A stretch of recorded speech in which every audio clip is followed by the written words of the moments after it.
Ibu bapak, saudara-saudariku yang dikasihi oleh Tuhan, Shalom. Selamat berjumpa kembali dalam Renungan Harian Katolik Paroki Tomang, Jakarta. Hari ini hari Selasa, tanggal 22 Agustus tahun 2023. Tema renungan kita hari ini adalah spiritualitas kemiskinan.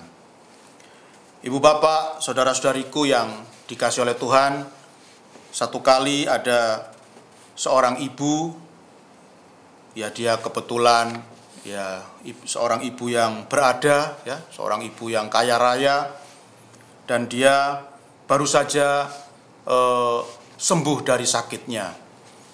Kemudian saya bertanya kepada dia, bagaimana penyakit yang sangat parah, yang sangat berat, yang pernah dia derita itu bisa sembuh.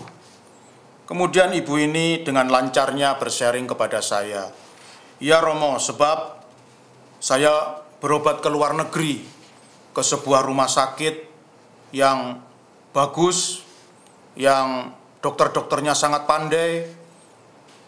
Mereka juga memberikan obat-obat yang bagus kepada saya, dan juga perawatan yang baik, sehingga penyakit saya pun bisa sembuh." Di lain sisi saya juga pernah bertanya kepada seorang ibu yang kebetulan kondisinya bertolak belakang. Ibu ini bukan orang kaya, dia orang yang ekonominya pas-pasan dan menderita penyakit yang sama dengan ibu yang kaya raya tadi. Dan penyakitnya juga sembuh. Lalu saya bertanya kepada ibu yang tidak kaya ini, bagaimana penyakitnya itu bisa sembuh. Kemudian ibu yang tidak kaya ini bersharing kepada saya, "Ya Romo tahu sendiri bahwa saya ini, keluarga saya bukan keluarga yang mampu. Saya tidak mampu untuk berobat ke dokter yang terkenal, ke dokter yang pintar. Maka menghadapi penyakit saya ini, Romo, saya mampunya hanya pergi ke puskesmas saja, sesuai dengan kemampuan ekonomi keluarga kami. Saya hanya pergi ke puskesmas dan meminum obat-obat yang diberikan oleh dokter. Dan bagi saya yang paling penting, faktor yang paling penting yang telah menyembuhkan saya dari penyakit saya adalah doa-doa saya. Saya yakin bahwa Tuhanlah, campur tangan Tuhanlah yang paling utama di dalam penyembuhan penyakit saya." Ibu bapak, saudara-saudariku yang dikasihi oleh Tuhan, dari dua sharing ibu yang berbeda ini, yang satu ibu yang kaya raya, yang banyak uangnya ini, ada satu kata yang tidak dia sebutkan dalam sharingnya, yang sesungguhnya sangat penting sebagai orang beriman, yaitu campur tangan Tuhan. Jadi ibu yang kaya ini, dia bersharing tentang rumah sakit yang baik, dokter yang pintar, obat yang manjur, obat yang bagus. Tapi saya sama sekali tidak menemukan sharing tentang campur tangan Tuhan.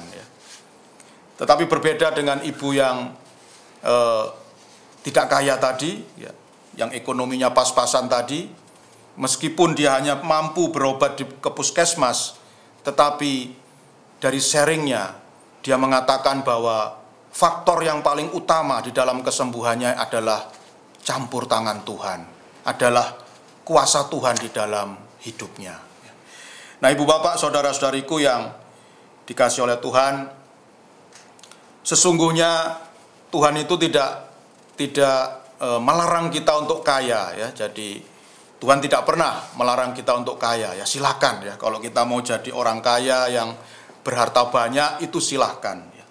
Tetapi memang pada kenyataannya seringkali kekayaan itu, harta kekayaan itu bisa menggoda kita, bisa membutakan mata kita sehingga kita tidak mampu melihat kehadiran Allah di dalam hidup kita, ya.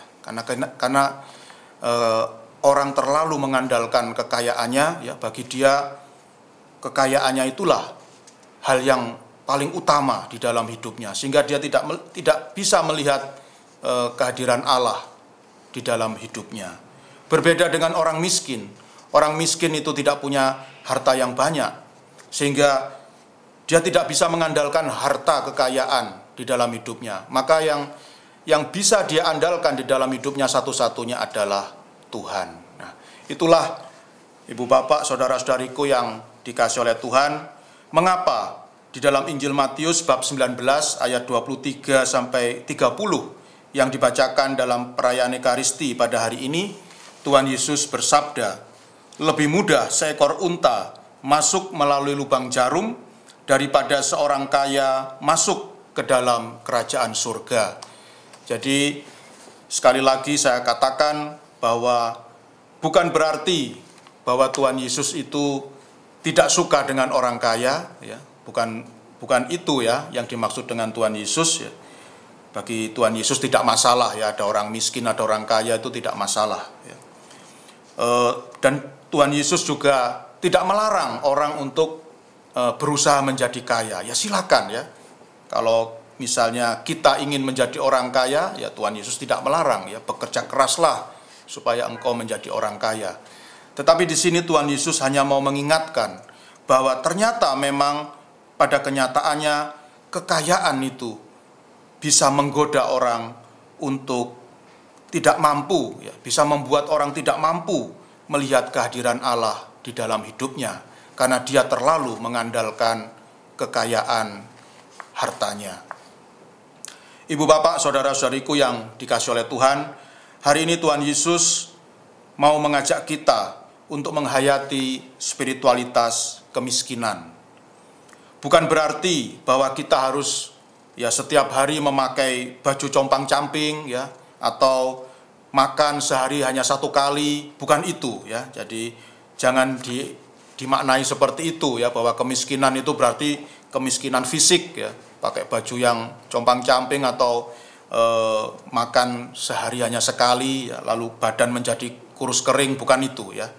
Tetapi yang dimaksudkan oleh Tuhan adalah bahwa kita harus memiliki spiritualitas, kita harus memiliki semangat seperti orang miskin, ya, seperti ibu yang tidak kaya tadi yang saya ceritakan, ya, karena dia tidak punya harta yang banyak, maka yang dia andalkan di dalam hidup hanyalah Tuhan semata, ya. Sehingga kalau di antara Bapak Ibu ada yang kaya, itu tidak masalah, Pak, ya. Bapak Ibu tidak masalah, ya. Silakan kalau Bapak Ibu punya harta yang banyak, ya, punya kekayaan yang luar biasa, itu bagi Tuhan tidak masalah, ya. Hanya Tuhan mau memperingatkan, jangan sampai kekayaan ini membuat kita tidak mampu melihat kehadiran Allah di dalam kehidupan kita.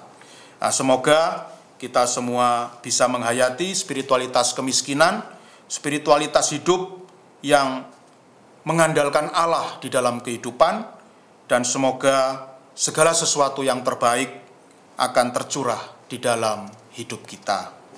Tuhan memberkati.